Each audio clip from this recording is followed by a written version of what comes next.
Hello students, I'm Anju Gupta and today we are going to talk about stress and silent consonant letters. This is part of Begla 136 and as you go through your units you will see that in the pronunciation part we have talked about silent letters and stress, and we will give you a little more help in this, and we will do some pronunciation exercises together. So let's begin. So let's talk about the stressed syllable. Now all words are made up of syllables. Some words are monosyllabic, that is they have only one, they're made up of only one syllable. Some have two, which is disyllabic, the trisyllabic, that's three, and some have more than three. Now you cannot have a syllable without a vowel sound, okay?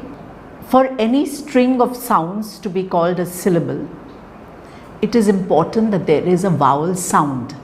The vowel sound, remember, is very different from the vowel letter, but we are not talking so much about though we want you to understand what a syllable is, because you will not be able to understand a stressed syllable otherwise, but our concentration is on teaching you word stress, okay? So we want to tell you that any English word which consists of more than one syllable is said in such a way that one of its syllables stands out from and or is more prominent than the other syllable or syllables in the same words. For example, if you take the word about, so is said gently, gen. Gen is the one that gets the prominence. So is that clear? Anyway, it will get clearer as we go along. For example, in the word father, which has two syllables, fa and the first syllable is more prominent than the second syllable. So you have father, all right? Now you take a word like cassette. This also has two syllables. It looks like it, remember I'm talking about the sounds. I'm not talking about the letters. So it has cassette, okay? So it has two syllables. So cassette. The second syllable is more prominent than the first. So we don't say cassette. That's wrong pronunciation. People do say cassette, but cassette. So the k part of it is said weakly. The set part of it is stronger. So a word like gigantic, So the second syllable is more prominent than the first and the third syllable. So this is a trisyllabic word. So gigantic. So the gan part of it is more prominent than the first and the third syllables. So the syllables which stand out or are more prominent than others in the same word are called the stressed syllable or accented syllables. Expend more energy when producing stressed syllable than when producing other syllable in the same word.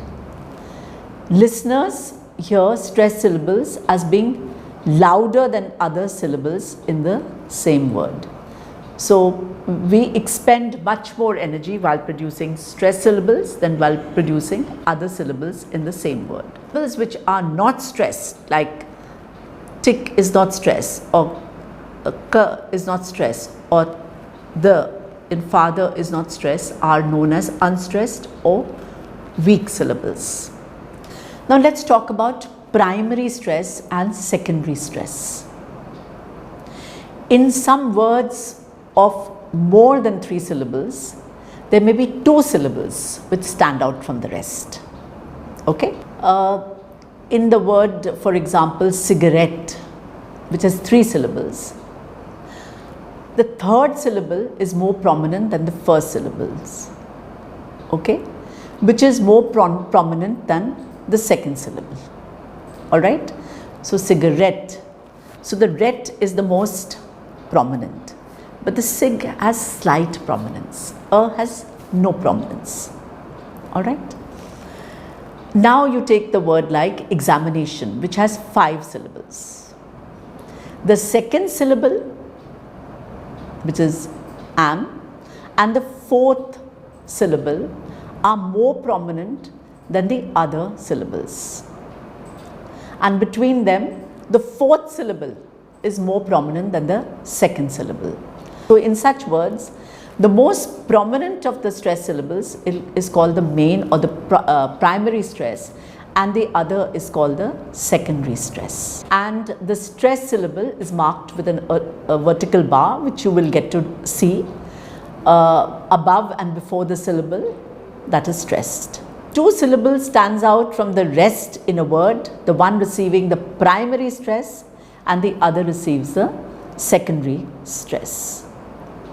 And the syllable receiving the secondary stress is marked with a vertical bar below and before the syllable. Secondary stress, we will be showing you that later, and ter will have the primary stress. So advantageous. The main point is not that you mark the stress, the main point is that you hear it.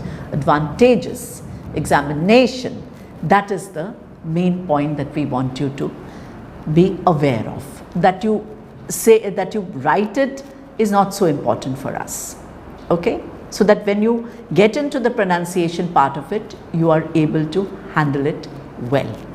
So we'll give you a lot of practice. Now let's look at and listen to some words of 2 syllables with the stress on the first syllable. And so repeat after me. Action, apple, artist, atom, barber, better, careful, center, donkey, dreadful, father, freedom, govern, grateful. Okay? Now let's look at these disyllabic words that have stress on the second syllable. About, above. So see how the stress is marked. Okay? Ago, attend, canteen. So it's not canteen, it's canteen, canteen, contain, evade, forget. It's not forget, it's forget, forget, forgive, idea. So say, this is often pronounced wrongly. So idea. So the dear part is more prominent. Idea, lament, machine. So you must repeat these words after me, even later. Now look at the trisyllabic words where the stress falls on the first syllables. Adjective. It's not adjectives, it is adjectives. Yes, say after me. Adjectives. Advocate. Afterwards. It is not algebra, it is algebra. Algebra. A lot of us say algebra, but that's because you have the stress on the wrong syllable. So it is algebra. Repeat after me. Algebra. Analyze. Appetite. Bachelor. Botany. And it is not calendar. When you say calendar, you are again stressing the wrong syllables. So it is calendar. Chemistry. Cinema. Okay? So have you got it? Now look at the words of 3 syllables with the stress on the second syllable. Okay? Abundance, accountant, acoustic, adjacent, advantage, affection. It's not agreement, but it is agreement. Apartment, barbaric. So it's not barbaric, it is barbaric. It's container, collector, commencement. It's not direction, it's direction. Director. It's not director, it's director. Enormous, The stress is on enormous, fantastic, formation, inducement, momentous.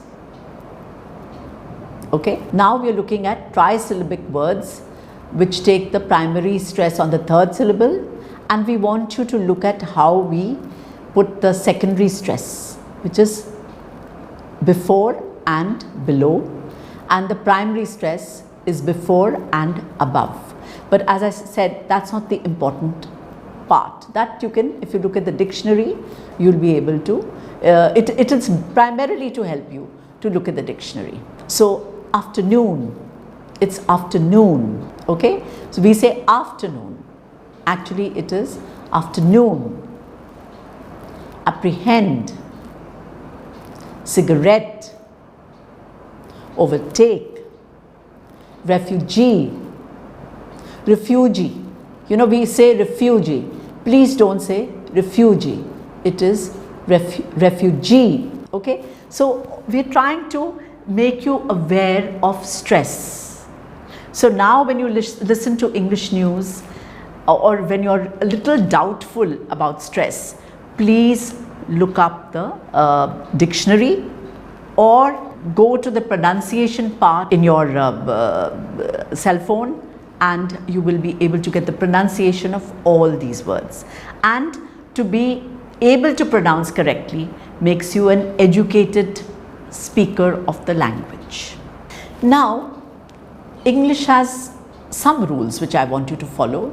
Normally stress, there are some rules for stress, but I'm not going to really get into the rules except the most obvious ones, okay, and which would be useful to you. So there are a number of words in English which can be used as nouns or adjectives and also as verbs. And here we are concerned with a few disyllabic words of the sort. Disyllabic words are those which have two syllables. Now, in case of some of these disyllabic words, the stress is on the same syllable, whether the word is used as a noun, adjective or verb. Okay, and that's the easy part. But on the other hand, there are a few disyllabic words that take the stress on the first syllable. Okay, if it is used as a noun or adjective, and the second syllable if they are used as verbs. And we give you examples of both the categories. So what we are trying to emphasize is that some words, whether they are nouns, verbs, adjectives, the stress, the pattern doesn't change. But in some disyllabic words, if it is a noun or adjective, then the stress is on the first syllable. If the same word is a verb, then the stress is on the second syllable. Okay? So we will talk about both the categories quickly. So advance, it's the same whether it is a noun or a verb. Alert, adjective or a verb, it's the same. Anger, noun or the verb is the same. Balloon, capture, so it is not balloon, it is balloon, or as a noun or a verb, it is always used the same way. Capture, the capture of a country. They captured the country. It is the same. Credit, our credit in the bank. We must credit this money into his account. It's the same. Debate, disgrace, honor, mistake, order. The order was taken by the waiter. We must order food through Zomato or Swiggy or whatever you want to order from. Okay? The stress is on the same syllable, whether it is a noun or a verb or an adjective. Okay? No problem here. Now we go on to the next. There are certain disyllabic words which take the stress on the first syllable if they are used as nouns or adjectives, and on the second syllable if they are used as verbs.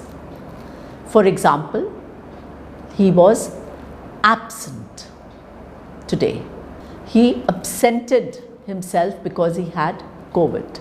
His conduct was good. She conducted herself in a wrong manner. Okay? Your conduct is good, you conduct yourself badly. Your contract, the contract still holds for another 6 months, and they contracted an illness. They contracted COVID. He is a convict. That means he is a convict and he has escaped from prison. They convicted him of a terrible crime. So we go and live in the desert. The desert is full of sand. They deserted us. They deserted us. This is a verb. Frequent. So frequented. We frequented the mall once a week. Object. The object in the corner is rather pretty. We objected to her behavior. Permit. I have a permit to go to XYZ place. We were permitted to leave the classroom for the extra, for the sports competition. We were permitted by the teacher to leave the classroom because we had to go for sports practice. Present. We gave him a present. He presented himself before the judge. Project. We are doing an interesting project. They projected themselves. Rebel. Somebody who rebels. The rebel was caught. They rebelled against the authority. So you see, you get a present from your mother or your father or from whoever, and you present something to somebody else. You present yourself, or you present a gift to somebody else. So do you see the difference? This is something that I want you to remember. And this is an exercise that we've given you. So work at it and get back to your teachers. Then there are words, English words. As they grow longer with the addition of certain suffixes, they also change their stress pattern. So the primary stress shifts towards the right. So you have a photograph, but you are a photographer who took this photograph, and photographic. Very important for you to know this. Okay? So photograph, the stress is on the first syllable, but when we have ER, we add the suffix ER, it becomes a photographer. And then we have photographic. So important for you to remember this as well. This is just an awareness activity, and everybody says photographer, but actually it is photographer. So benefit, beneficent, beneficial. Competence, competitor, competition. Courage, courageous. Democrat, democracy, not democracy, democracy. Democratic. Hypocrite, hypocrisy, hypocritical. Politics, political, politician. Okay, so you've got it. Okay, now we are going to silent letters. B is always silent in the spelling sequence MB and BT. So it is not comb, it is comb. Numb, bomb, limb. Debt, debt. It is not debit or debt, it is debt. Thumb, doubt, tomb. B is also silent in, it is not plumber, it is plumber. So don't say we are calling the plumber. It is a plumber. It is not subtle, it is subtle. Subtle. Then D is always silent in the sequence DJ, like adjective. So you don't say adjective, adjective. Adjacent, a judge. So you don't say adjudge, a judge. Adjoin, adjourn. So it's not adjourn, adjoin, adjudicate. Okay? G is silent in gnarl, champagne, paradigm, gnash, you gnash your teeth, poignant, resign, consign, malign, campaign. H is silent in ghost. So you don't say ghost, you say ghost. Ghetto, aghast, ghastly. K is silent in kneel, knee, knob, night, knowledge, knife. L is silent in walk, balm, talk, palm. Also L is silent in almond. So you don't say almond, you say almond. Calm, folk. Okay? Autumn, dam, column, condemn. But N is not silent in derivatives formed from such words. So it is autumnal. So you say autumn, but you say autumnal. Condemnable. You say solemn, solemnity. Okay? P, pneumonia, psalm, pneumatic, psychology, pseudonym. Okay? And receipt. It's not receipt, it is receipt. T, castle, hustle, glisten, wrestle, listen, whistle, chasten, fasten. Okay? W, wreath, write, rest. You wrest something from, take away something from somebody. Wrap, wrist, snow, show, claw, raw, saw. And sir is silent in the following words. So it is aisle. So do you prefer the aisle seat in a plane? That's the aisle seat. It's an island in the following words. Alright? So it is silent in these words. So we've covered both stress and silent words. Of course, we cannot cover the whole gamut. This is primarily an awareness exercise, and we want you not to make these kind of mistakes. So when you now look at Begla 136, you will, read it with even more understanding, especially about the pronunciation part of it. Thank you very much.